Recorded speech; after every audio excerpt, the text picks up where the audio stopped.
कुंभ राशि के लिए फल कथन किया जा रहा है। कुंभ राशि के लिए यह सूर्य कहा गया है, वृश्चिक राशि में सूर्य कुंभ राशि के लिए 10वां सूर्य माना गया।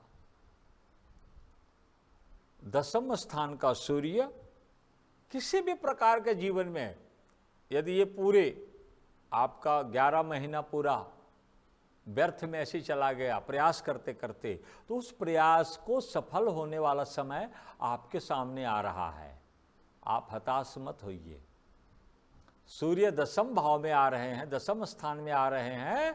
कर्म सिद्धि, आपके कार्य जो आपने किया है, जो अभी तक मेहनत की है, जो सफलता नहीं मिली, वो सफल आप हो जाएंगे। आने वाला 16 नवंबर से 16 दिसंबर तक के जो है यह समय आपके लिए आपके किए गए कार्यों को एक प्रकार की सिद्धि उपलब्ध हो जाएगी। और इसी तरह से 10वें भाव में मंगल भी आ रहा है, तो मंगल 10वें स्थान के अंतर्गत अपने से ज्येष्ठ वरिष्ठ का स्वास्थ्य से संबंधित ध्यान देना बहुत जरूरी है। उनके स्वास्थ्य को प्रभाव कर सकता है। ये 10वें घर का सूर्य सीधे चतुर्थ भाव को देखता है। 10वें स्थान का मंगल भी चतुर्थ भाव को देखेगा और 10वें घर में बुध भी बैठेगा। 6-11 से 26-11 तक रहेंगे। ये तीनों ग्रह सूर्य मंगल बुध 10वें भाव में रहेंगे। अब 10वें स्थान के अंदर जो बुध है ये तो सौख्य कारक है, परंतु मंगल जो है ये अपने ज्येष्ठ वरिष्ठ के लिए पीड़ा कारक बना देता है। जन्म लगने के कुंडली का फल अलग है, गोचर के ग्रह जब आते हैं उसके फल अलग होते हैं, वो अलग प्रकार से अपना प्रभाव डालते हैं।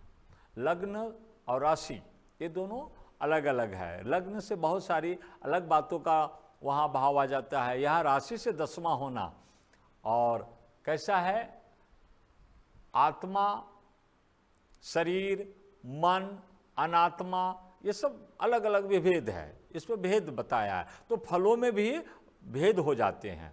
तो इस तरह से 10वें स्थान का सूर्य मंगल और बुध की युति जो है कुंभ राशि के लिए, कुंभ राशि का कैसा है, कुंभ राशि का 8वें घर का स्वामी बुध 10वें घर में जाएगा। तो 8वें घर का स्वामी जब भी कहीं बैठेंगे तो उस स्थान को बिगाड़ देते हैं। योगायोग ऐसा हो गया है कि सूर्य मंगल बुध जब जाएंगे, बुध के साथ मंगल की युति जब होती है तो वो अनिष्टकारी हो जाता है। तो इसलिए सौख्य कारक बता दिया गया है। सावधानी बरते, ज्येष्ठ वरिष्ठ का ध्यान रखें, खान पान पे उनका ध्यान रखें।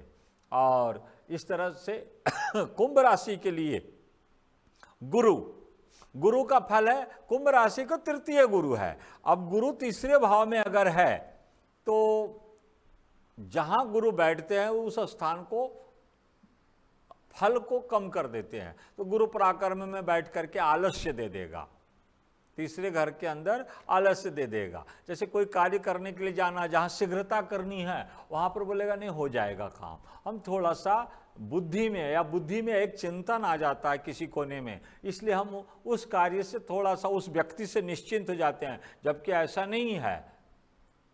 आप निश्चिंत ना होवे। बस मेरा कहने का तात्पर्य यही है कि आप जिस बात से निश्चिंत हो रहे हैं वहाँ निश्चिंत मत होइए, वो फिर शत्रु बल बढ़ जाएगा। तो इसलिए बुध भी तृतीय भाव में परिपूर्ण रूप से अच्छे फल नहीं देता। हाँ, गुरु की दृष्टि है, भाग्य में है, गुरु का व्यापार में है, लाभ में है। तो इसका मतलब ये नहीं है आप निश्चिंत न होवे कि नहीं इतना पैसा तो आ ही जाएगा, ये काम तो सामने वाला कर ही देगा। नहीं नहीं नहीं, क्योंकि अपनी जो कीर्ति है उसको कम करते हैं वहाँ तीसरे घर में रह करके। तो ये इसलिए आप सतत किसी प्रकार का कष्ट न आ जाए, नया कोई बात निर्माण ना हो जाए, इसलिए सावधानी। अब आ जाइए शुक्र अष्टम भाव में हैं, रहेंगे ये 2 नवंबर से 29 नवंबर तक के। अब 8वें स्थान में यदि शुक्र पहुंच जाएगा तो यह भी अचानक, जैसे लॉटरी लगती है ना, 8वें घर के अंदर कोई ग्रह खराब, सभी ग्रह खराब होते हैं ऐसा कहते हैं, लेकिन जी नहीं, शुक्र के बारे में ऐसा नहीं कहा गया है। अचानक लाभ के योग बना देता है, जिसका आपने कभी चिंतन नहीं किया था। यार ये पैसा तो बिल्कुल मैंने सोचा था कि आएगा ही नहीं, ये तो ये वास्तु काम होगा ही नहीं, यानी अचानक आपके जीवन में एक चमत्कार होगा। अब किस दिन होगा उसके लिए वो चंद्रमा का जानकारी लेना जरूरी रहता है कि भैया कौन से दिन का चंद्रमा ऐसा आ जाएगा। इसे चंद्र ग्रह का वर्णन नहीं कर सकते, पाबंदियाँ ये है कि प्रतिदिन अब फिक्स एक ही राशि का बताना रहता है कि भैया महीने भर का बताना है, एक ही राशि का बताया जाए केवल, तो बहुत समय लग जाएगा, क्योंकि फिर चंद्रमा एक प्रथम भाव से लेकर के 12 ही भाव तक के 27 दिनों का वर्णन करना पड़ेगा। कम से कम 27 दिन के वर्णन होते हैं। 27 नक्षत्र है, प्रत्येक नक्षत्र पर चंद्रमा अपना विशेष फल देता है, तो इसीलिए। पर शुक्र अष्टम में जब तक रहेंगे अर्थ लाभ के योग आपको बना हुआ रहेगा, आप निश्चिंत रहिए। और 2/11 से 29/11 तक के तो ये फल आपको मिलना ही है, चाहे जब भी देवे, बीच में दे देवे, आरंभ में देवे, एंड में देवे, पर देना ही है। बस आप एक इंतजार करके बैठे और अवश्य होगा आपका कार्य सिद्ध। अर्थ लाभ, अचानक लाभ कार्य जीवन आपका बनेगा, क्योंकि साल में एक ही बार यहाँ आते हैं, ये रोज यहाँ नहीं रहते, ये वर्ष में पूरा चक्र जब कर लेते हैं तब यहाँ पहुँचते हैं। तो इसलिए अष्टम में आ गए हैं 2 तारीख से ही, तो ये लाभ के योग आपको बन गया है। तो इस तरह से अब रह गया शनि। शनि कुंभ राशि में ही है, पहला शनि माना गया। तो पहला जो शनि है ये कैसा है?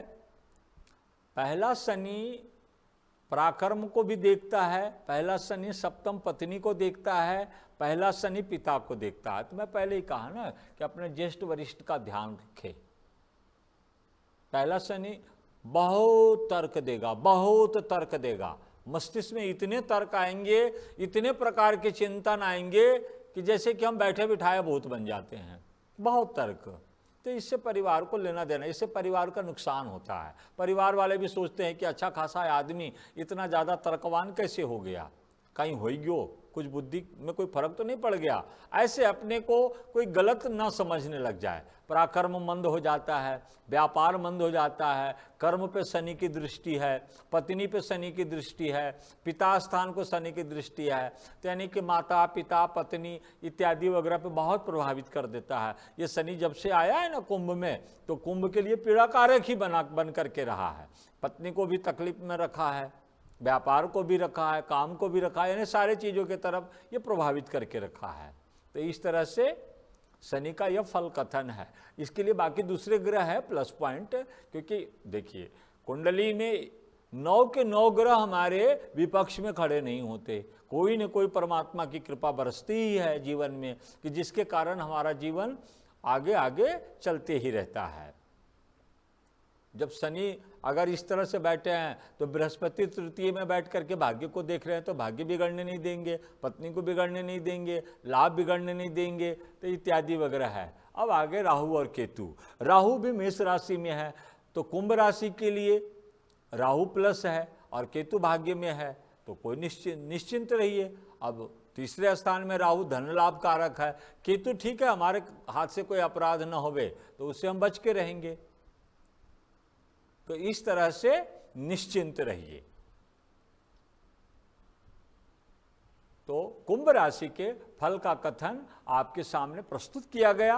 विशेष आगे की जानकारी के लिए आप चैनल से जुड़े रहें। आज के लिए इतना ही। जय श्री कृष्ण, जय श्री कृष्ण, जय श्री कृष्ण।